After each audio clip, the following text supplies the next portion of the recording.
The Prime Minister, Keir Starmer, is currently on a trade trip to India, but from there he welcomed the agreement. I strongly welcome the news that a deal has been reached on the first stage of the peace plan in Gaza. This is a moment of profound relief that will be felt around the world, but particularly for the hostages, their families, and for the civilian population of Gaza, who have all endured unimaginable suffering over the last 2 years. I'm grateful for the tireless diplomatic efforts of Egypt, Qatar, Turkey, the United States, and many others in securing this crucial first step. This agreement must now be implemented in full, without delay, and be accompanied by the immediate lifting of all restrictions on life-saving humanitarian aid to Gaza.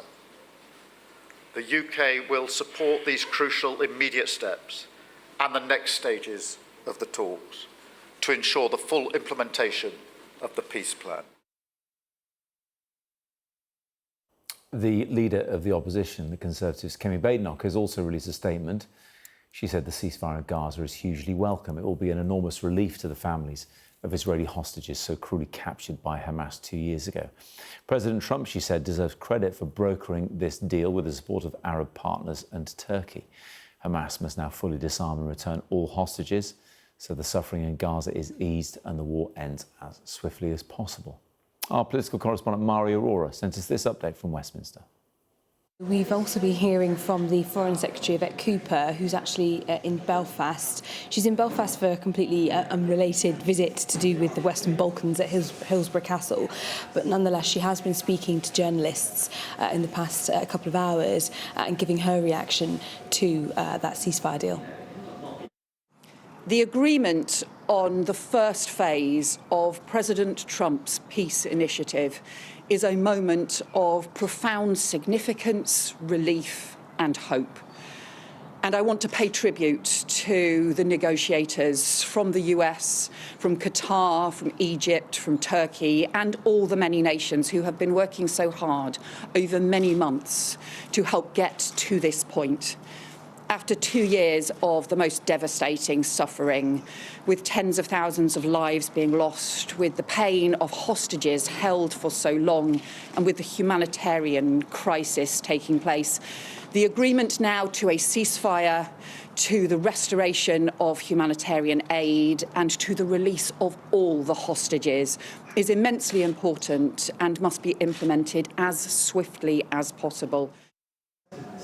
So you can see there between her and Keir Starmer the government position welcoming this deal, hoping that it will bring long-term peace, but also relief to the families of the hostages and also, of course, the civilians who have been suffering and starving in Gaza.